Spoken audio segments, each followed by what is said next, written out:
Hola, saludos. Vamos hoy con el estudio del sufrimiento respecto al orgullo. Comenzaremos viendo lo de la vanidad.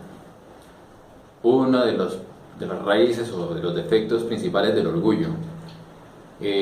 Cuando uno va a estudiarlo a fondo se da cuenta que la vanidad, pues, puro sufrimiento. Esa vanidad hace que nosotros suframos por cómo nos vemos, por la imagen que damos. Ahí tenemos que hablar entonces de la autoimagen, de la apariencia que queremos mostrar, de que nos preocupamos de cómo me veo, cómo estoy peinado, que me ensucié, que no sé qué. Llega el punto en el que sufrimos por una mugre que se nos pega en el pantalón, o porque me despeiné un poquito, o porque tengo ojeras, o porque bueno. Y entonces en el fondo se da cuenta que es puro sufrimiento. Vemos la vanidad muy marcada en las chicas y vemos cómo ellas se esfuerzan por su apariencia, por su maquillaje. Si van a salir, se sufre porque de pronto no han tenido tiempo de maquillarse, hasta se maquilla en el bus, y detrás de todo eso es sufrir. Cuando antes nosotros, ¿qué pasó con eso? Porque nosotros de niños, recuerde que usted de niño salía a la calle sin pensar en cómo estaba, salía corriendo a la calle así hasta en calzoncillos y no estaba pensando, ay, qué vergüenza, no, yo así en estas fachas. No. ¿Qué pasó? Se desarrolló la personalidad, y con el desarrollo de la personalidad entonces vinieron los condicionamientos de la apariencia, de mostrar una imagen. Entonces hay que ir a reflexionar a cuando éramos niños y no había esas complicaciones. ¿Qué ocurrió con eso? Obviamente tenemos que llegar a la reflexión de el sufrimiento que hay detrás de cómo me veo o qué piensen de mí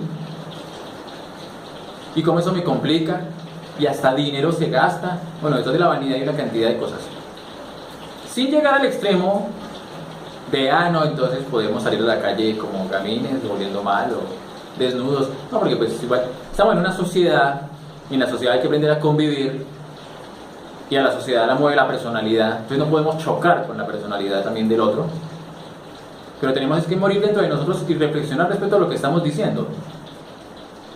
Realmente cuando yo me estoy vistiendo, ¿qué estoy buscando al vestirme? O cuando me peino, o cuando hago esto, o sea, de la ropa que uno tiene, ¿por qué la tiene?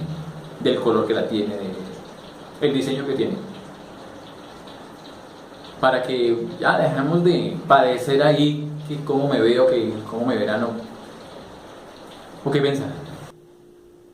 Y recordemos entonces, de niño usted fue pasando el tiempo y entonces salía ya normal a calzoncillos a la calle. Y la mamá empezó con eso de, ¿no le da pena? ¿No le da pena salir así? Y uno en principio, pues no, ¿pena? ¿Qué es eso? Entonces ya con la educación se fue creando, vergüenza, pena, no puedo salir así, no puedo mostrarme así, esto, lo otro. Entonces ya, el condicionamiento de la personalidad. Y entonces llegado ya al punto en el que uno se preocupa, o sea, detrás de todo está el miedo, también, todo el miedo, que es del orgullo, y entonces se preocupa. ¿Por qué se despeinó? ¿Por qué se ensució? Porque esto no le combina con esto. Y no sé qué. Esa cuestión de la moda, de que no estoy a la moda, entonces ya se preocupa porque se quedó en otra época. Y entonces lo ven raro. Y sufre por eso. Cuestiones todas extrañas. ¿De qué? De la personalidad, de condicionamientos de la superficialidad nuestra. Que quiere mostrar algo, es como que uno...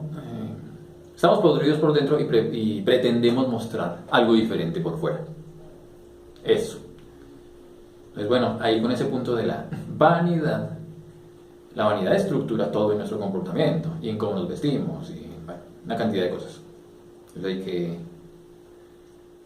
tenemos bastante en el estudio de esa vanidad. Hasta que lleguemos a tener una tranquilidad, un equilibrio y dejar de padecer allí por cosas que realmente pues, no son de importancia en el fondo. Bueno, estamos hablando de la vanidad, del qué pensarán y el qué dirán. Esos dos miedos, qué dirán y qué pensarán, son de los que más producen tensión, sufrimiento en uno, que no se preocupa del otro que está pensando. Entonces ahí podemos incluir lo de hacer el oso, hacer el ridículo. Y cómo se sufre, que porque, uy, no, pero cómo quedé de mal ante estas personas, ¿sí? Y uno como artista, por ejemplo, se presenta ante un público y le va de pronto mal en su presentación, y un oso público, y en el fondo entonces la personalidad. Entonces es que estudiar el orgullo es estudiar la personalidad. Produce un desazón, un sufrimiento tremendo por su autoimagen, por el que estarán pensando, qué dirán de mí. El que dirán y el que pensarán hay que botarlo, hay que eliminarlos. No podemos estar con esos condicionamientos, sobre todo si uno va a hacer esta obra. Vea, si uno va a hacer esta obra, se va a enfrentar a todo lo que está establecido por la personalidad. Entonces no se puede preocupar del qué dirán y qué pensarán. Ante el mundo se va a ver raro, se va a ver como loco. Si se pone a pensar en eso, a preocuparse, a sufrir por eso, entonces no puede hacer su obra, en definitiva.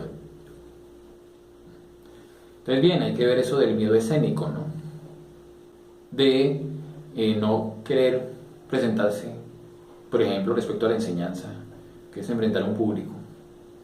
Ahí está el miedo detrás de todo, como siempre. Y le dice, el sufrir porque me equivoque o que no hable bien.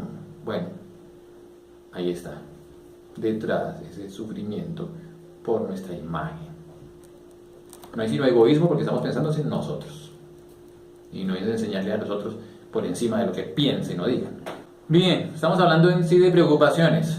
Todo eso son preocupaciones. ¿Y qué son las preocupaciones? Miedos. Conjunto de miedos. Entonces, cuestiones económicas, cuestiones de pareja, de familia. La preocupación es un montón de moscas internamente que revolotean por todas partes y no dejan ver la salida de las cosas. Esa tensión le produce sufrimiento, dolor y no le deja ver la salida de las cosas. Lo de las preocupaciones lo habíamos ya tocado atrás, que son pensamientos, y el pensamiento entonces sopla y aviva la emoción. Entonces, si tengo un desánimo emocional por falta de dinero, o si tengo un odio por alguien, bueno, los pensamientos, las preocupaciones soplan esa emoción y coge fuerza en la emoción, el dolor que se está sintiendo, el sufrimiento. Debemos coger las preocupaciones y vamos a morir. Preocuparse es ocuparse antes. Es que de por sí, aclaremos algo, uno siempre le teme a lo futuro, uno no le tiene miedo a lo que ya pasó, uno le tiene miedo a lo que va a pasar. ¿Sí?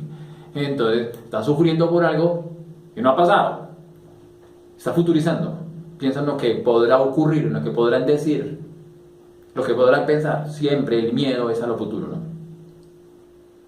Entonces, estamos aquí y ahora, y aquí en ese momento donde usted tendrá que ponerse a morir, venga a ver qué es lo que me tensiona.